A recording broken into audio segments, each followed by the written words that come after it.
Hello, friends. I have filmed the library tour. I've filmed the August wrap up, the September wrap up. I've had a snack, so now I am rejuvenated and ready to film this October wrap up. I am getting caught up one way or another.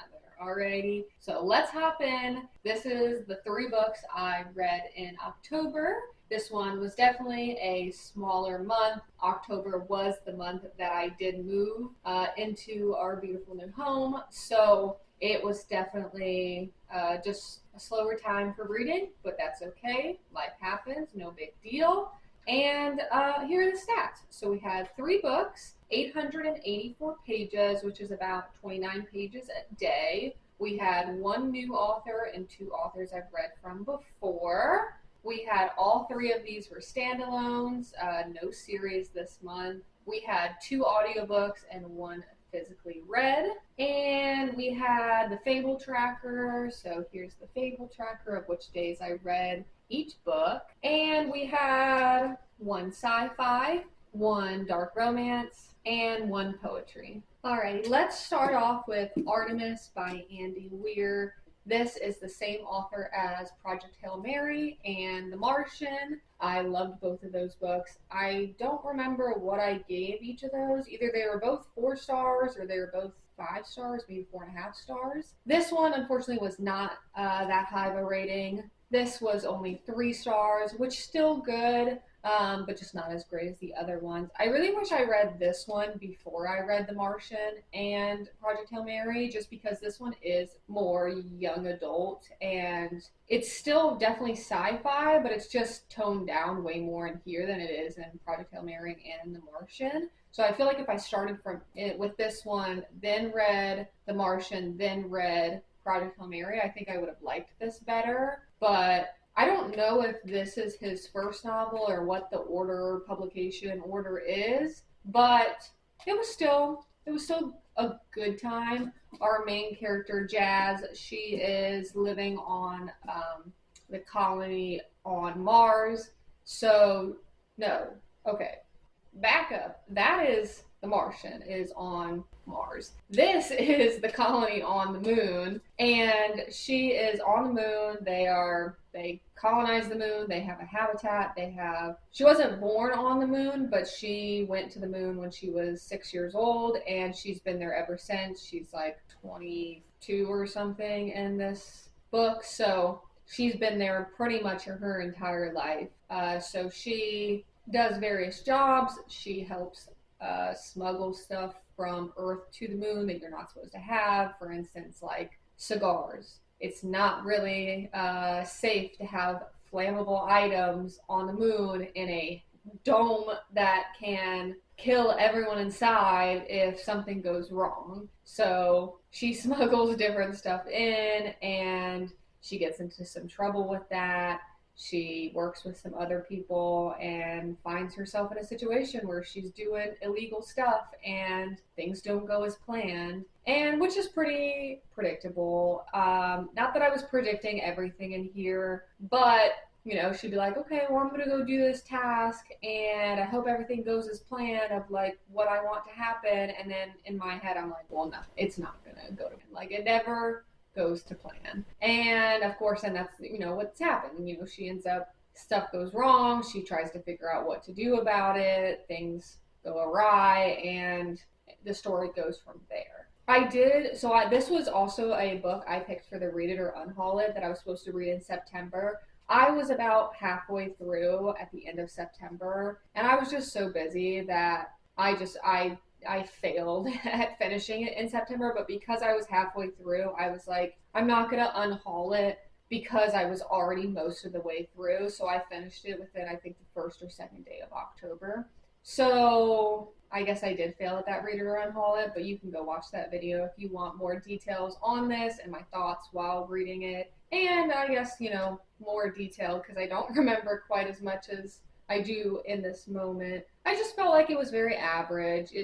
I read it physically halfway through, and then I don't know, I felt like I was dragging, and I don't know if that's just because like my actual life was busy, but I ended up switching to the audiobook, and then I was able to finish the other half in like a day. So It wasn't necessarily that this was like super long, but I was kind of at one point like, all right, let's get to the point. Let's figure out this mystery. Let's figure out the ending and be done with it. So it wasn't that I wasn't enjoying it, it just wasn't blowing me away like The Martian and Project Hail Mary was. So I'm not sure if Andy Weir has more novels. I keep meaning to look up more of his work, but I'm sure if I come across more novels by him, he's not necessarily an auto-buy author for me, but I do really enjoy sci-fi, so I'm sure that if I come across a novel, I probably will be interested in the synopsis and will probably continue to pick up his books. Alrighty, next up is Leave Me Behind by K.M. Moronova, and I loved this book. I gave this 4 stars. The only reason I gave it 4 stars instead of 5 stars was because there was some portions at the end that I kind of got a little confused on, or like it went in a little bit of a different direction than I was wanting to, but that was more just personal preference than like the writing was bad. Like I thought the writing was good. I thought that there could have been some parts that were written a little bit better, make it a little bit less confusing. But ultimately, this is about a girl. Her name is Nell. She is a part of the Dark Forces, the Special Operations, the hush hush military squad that goes and does, different missions that are highly classified. And after, none of this is a spoiler, all of this is on the back, but after her squad all gets killed and she's the only survivor, she is reassigned to go work with another squad, and that squad is not very interested in having her on their team. But she's there and wanting to prove herself that she can hold her own, and she gets, attached to one of the certain teammates. So it was a great time. I absolutely hate these sprayed edges though.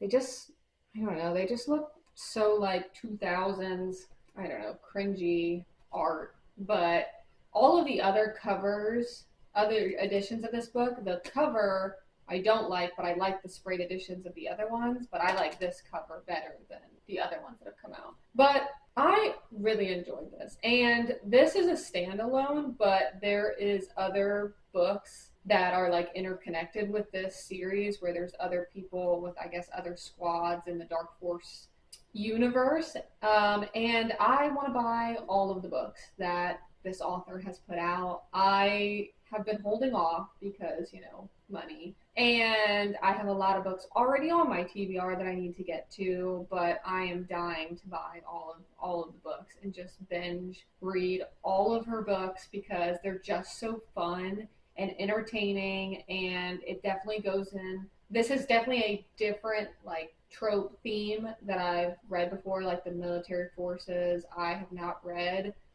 that kind of theme before, and I really liked it. It was very entertaining. They go on these missions, these training missions, and different stuff happens there, and then they're going on real missions, and shit hits the fan, and they've got to figure out what to do. And she is just such a badass and is a sniper, which I love and found really entertaining, and I really can't wait to pick up more by this author. Last but not least, I read The Space Between Us by Courtney Peppernell and Zack. This is poetry about the ups and downs of being in a relationship with long distance relationships. And I loved that aspect of it. It was a great theme to follow throughout this book. I definitely liked Courtney Peppernell's poetry better than Zack, but I thought overall it was pretty good. I gave it 3.5 stars.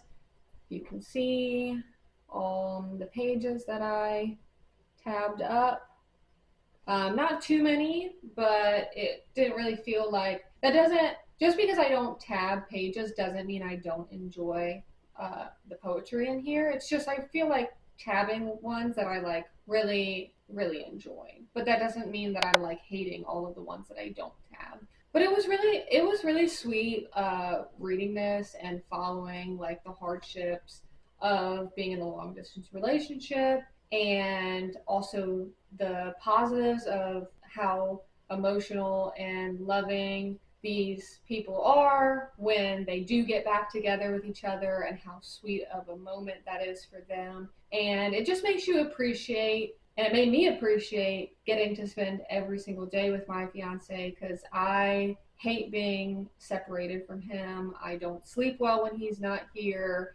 And I just appreciate that I get to see him every day and get to spend 24/7 with him during the weekends. And I just never get tired of him. And this just makes you even more appreciative of just enjoying that person's company. And I just really liked it. It was just a good time. And I will definitely continue to pick up Courtney Peppernell. I really like her poetry. It's not amazing. Like, I wouldn't say she's my favorite poet, but I have been enjoying her novels and her poetry, so I will definitely continue to read those and pick them up as I find them in thrift stores. And that's it for this one. I don't really have anything else to say. It was a good time, pretty short, and moving on. And there we have it, our 3 books for the month of October. We had a 3-star, a 3.5-star, and a 4-star. So really enjoy this month, even though it was a bit slower of a month, but that is okay. You got to give yourself grace when life gets busy. I know everyone sees all of these YouTubers out here reading so many books, and 3 books is still a lot of books to read. Even if you read 1 book a month, 1 book every other month, like, life gets busy, and I have other hobbies that I like doing other than reading. So, don't worry about the numbers so much. As long as you are reading and enjoying reading, that's all that matters. And I hope that you guys all had a great Halloween. And it's November now, so I hope you had a great Thanksgiving. And we're getting closer and closer to Christmas and the new year. So it's 2025 is coming to a close. I can't believe how fast this year has gone by, but 2026 is going to be a great year as well. And I look forward to hearing in the comments about any books that you've read recently that you love. And I will get on to making my other videos and get these videos edited and up for you. I hope you have a great rest of your day, and I'll see you next time. Bye!